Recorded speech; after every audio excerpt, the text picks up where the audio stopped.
पिछले 24 वर्षों में एससीओ का पूरे यूरेशिया क्षेत्र की एक्सटेंडेड फैमिली को जोड़ने में बहुत महत्वपूर्ण योगदान रहा। भारत ने एक सक्रिय सदस्य के रूप में हमेशा कंस्ट्रक्टिव और सकारात्मक भूमिका निभाई है। एससीओ को लेकर भारत की सोच और नीति 3 मुख्य स्तंभों पर आधारित है।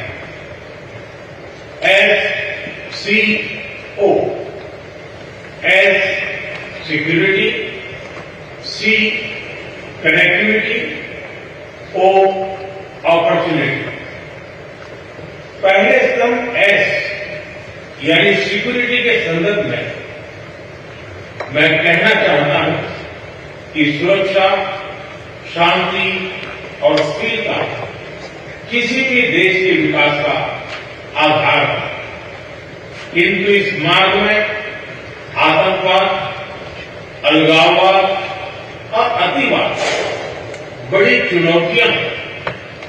आतंकवाद सिर्फ किसी देश की सुरक्षा ही नहीं बल्कि पूरी मानवता के लिए एक साझा चुनौती है।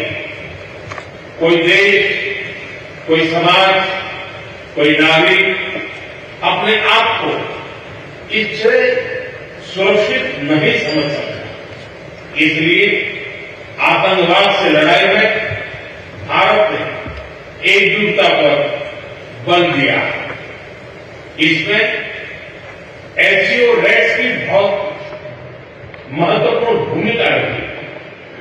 इस वर्ष भारत ने ज्वाइंट इंफॉर्मेशन ऑपरेशन को लीड करते हुए अल-कायदा और इससे जुड़े आतंकी संगठनों से लड़ने का इनिशिएटिव किया। हमने रेडिकलाइजेशन के विरुद्ध समन्वय बढ़ाने और मिलकर कदम उठाने का भी प्रस्ताव रखा। टेरर फाइनेंसिंग के खिलाफ आवाज उठाई। इसमें मिले समर्थन के लिए मैं आभार व्यक्त करता हूं। एक्सेलेंसी, भारत पिछले 4 दशकों से निर्मम आतंकवाद का दंश झेल रहा है। कितनी ही माताओं ने अपने बच्चे खोए और कितने बच्चे अनाथ हो गए।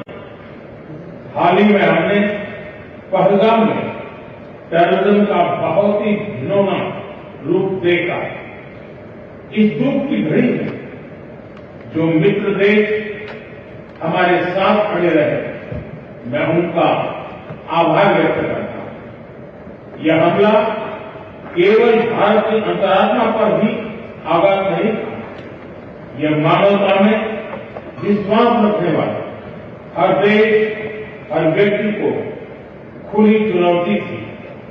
ऐसे में प्रश्न उठना स्वाभाविक है, क्या कुछ देशों द्वारा आतंकवाद का खुलेआम समर्थन हमें स्वीकार्य हो सकता है? एक्सेलेंसी, हमें स्पष्ट रूप से और एक स्वर में कहना होगा कि आतंकवाद पर कोई भी डबल स्टैंडर्ड स्वीकार्य नहीं होंगे। हमें मिलकर आतंकवाद का हर रंग में, हर रूप में विरोध करना होगा। ये मानवता के प्रति हमारा दायित्व है। एक्सेलेंसी, अब मैं दूसरे स्तंभ सी यानी कनेक्टिविटी पर अपने विचार रखना चाहूंगा।